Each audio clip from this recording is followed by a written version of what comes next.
Donc, bonjour à tous, bienvenue dans ce nouveau format de vidéo qui est beaucoup plus axé sur des explications concernant le monde de la batterie et surtout le monde de la batterie de la mobilité électrique. Donc le but de cette vidéo, c'est de vous expliquer les différents types de cellules qu'on peut trouver dans le marché, vous expliquer les caractéristiques de chaque cellule. Donc nous, au sein de CMA Batterie et dans le monde de la mobilité électrique en général, on voit différents types de cellules. Donc on a des cellules cylindriques, lithium-ion, avec une tension nominale de 3,6 V et une tension de charge de 4,2 V. Donc on a des cellules en 18650, c'est un petit format, et des cellules 21700.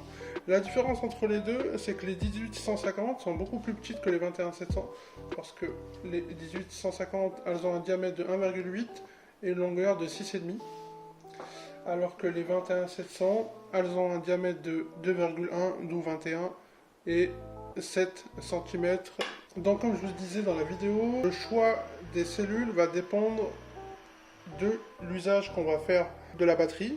On a différents usages possibles. On a des batteries pour la mobilité électrique, du skate électrique, trottinette électrique, vélo électrique, scooter et moto électrique.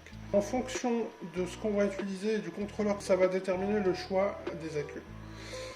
Si on part sur les 18650 qui sont beaucoup utilisés dans la mobilité électrique douce, type trottinette, vélo, là nous avons trois modèles. On a de la Samsung 35E, c'est cellules à forte capacité. On a du LG et machin, et on a de la 30Q. Alors, la 35E, on la voit pas beaucoup parce que c'est une cellule qui est assez chère et qui apporte 3500 mAh de capacité avec une décharge nominale de 7 ampères à peu près, entre 10 voire 13 ampères. Donc on la trouve beaucoup chez Ito. Donc c'est pour ça qu'Ito France, ils ont des très très bonnes batteries avec des bons accus. Les cellules LG et machin, on va plus les trouver sur du vélo électrique parce que c'est des cellules qui apportent à peu près entre 3200 et 3300 mAh de capacité, et elles sont légèrement moins chères que de la MJ1 ou de la 35E. Et on a la fameuse 30Q qui est très très prisée par les amateurs de skate électrique. Elle est légèrement moins chère que les fameuses Sony VTC6. Donc ça, c'est pour la partie 18650. Dans la mobilité électrique, comme je disais, c'est souvent utilisé dans le vélo et la trottinette électrique et le skate. Ce type de cellules, on va les trouver dans plusieurs trottinettes de grandes marques. En 35E, la marque Zero a sorti des batteries en 35E. Ils ont utilisé des machins pour les 11X. La 35E c'était pour les 10X. Mais sinon, généralement les constructeurs, pour les batteries entre guillemets à faible capacité, pour les trottinettes en entrée de gamme, ils vont utiliser des cellules Sync, cellules connues, c'est des cellules chinoises. Ils sont beaucoup moins chères, mais nous, ce qu'on a constaté en gérant les réparations de beaucoup de particuliers et de professionnels, c'est que c'est des cellules qui se déséquilibrent très très fortement au bout de 1 an, même moins d'utilisation. Ensuite, on va passer aux cellules 21700. Concernant ces cellules-là, on était les premiers à les utiliser dans le monde de la mobilité, notamment pour proposer à nos clients des upgrades en termes de batterie. C'est-à-dire qu'on partait sur un volume bien précis, et en mettant des 21700, on arrivait à proposer beaucoup plus d'autonomie. Notamment la première 60 volts 50 ampères qu'on avait sortie il y a maintenant peut-être 2 ans, ça a été mis dans des Thunder, du coup on a pu les passer de 60 volts 35 à 60 volts 50 ampères. Ces cellules-là sont venues un peu révolutionner le monde de la batterie de trottinette, dans le sens où en gardant quasi le même volume que les 18650 qu'on voit ici, on a pu proposer quasi 30% d'autonomie en plus, voire 25% sur certains modèles. Donc là, on a 4 modèles de cellules de grandes marques. On peut diviser les catégories des cellules, pareil pour les 18650, mais là je ne vous parlais que pour les 21700, en 2 catégories. On a les cellules qui sont considérées comme des cellules à forte décharge. Molicel sont en pole position pour ce type de cellules. Samsung sont pas mal avec leur 40T. Et ensuite, on a les cellules à forte capacité, mais un courant de décharge assez faible. Et là, on est sur de la 50E qui est très connue, de la LG M50. La 50E, vous les trouvez dans tous les webpads. Les LG M50, vous les trouvez dans tous les mini-motors en 72 volts. Et la dernière cellule, c'est une marque chinoise, Lishan, mais j'en parlerai à la fin pour vous présenter cette marque-là. Cellule à forte capacité, là on est sur du Molicel P42, on est sur du 45 ampères, 40 ampères en pic, pendant un laps de temps très fort.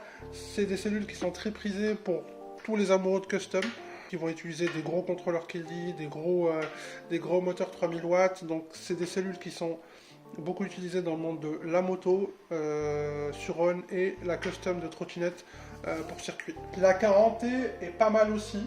Elle a tendance à chauffer légèrement plus que la Molicel et à apporter un peu moins de capacité de décharge. Ensuite, on peut passer à la catégorie cellules à forte capacité. Là, on a la 50E, c'est la référence. C'est une des cellules les plus stables. Elles ont tendance à chauffer si on tire beaucoup de courant. Et quand je dis beaucoup, c'est si on dépasse les 15 ampères par parallèle.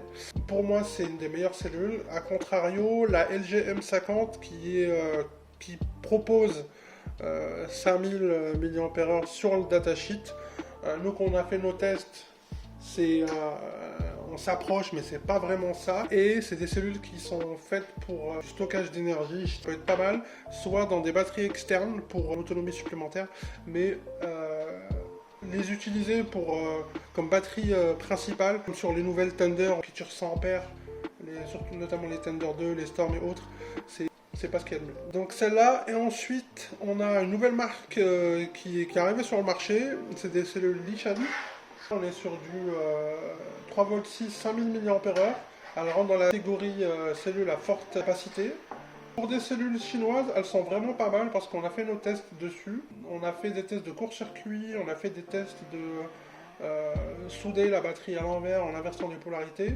Et en fait, là on voit bien qu'il y a un clapet de dégazage en cas de soucis avec la batterie, et à l'intérieur il y a un fusible qui va péter s'il y a un court-circuit ou s'il y a une forte décharge. Donc sur ce type de cellule là, dans le datasheet, on nous dit que si on tire plus de 20 ampères pendant 3, 4, 5, 6 minutes, la cellule se met en court-circuit, du coup elle est plus utilisable. J'espère que vous avez mieux compris ou vous avez une meilleure vision maintenant sur les cellules qu'on voit dans le marché. Après, c'est pas des cellules qu'on va voir un peu partout. Sachez que la plupart des constructeurs de trottinettes, scooters et autres vont utiliser des cellules bien précises. C'est normal, il y a une notion de volume et de prix.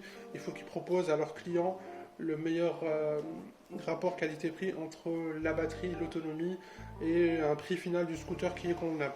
Donc c'est pour ça qu'on ne trouvera pas forcément les meilleures cellules dans les trottinettes ou autres, même si on croit qu'on achète une trottinette à 4000 €, au lieu de mettre de la LG ou de la 50E, automatiquement le prix va se ressentir. C'est pour ça que les batteries de webpads sont légèrement plus chères que les batteries de mini-motors qui eux utilisent du LG M50. C'est pour ça que vous ne trouverez jamais de Molicel dans des trottinettes, enfin pour l'instant, en construction. Donc voilà. J'espère que cette vidéo vous a éclairé un peu plus sur la batterie qu'on peut trouver sur le marché. N'hésitez pas à nous envoyer des messages ou laisser un commentaire si vous avez des questions. On ne manquera pas d'y répondre. Merci beaucoup et je vous souhaite une bonne journée.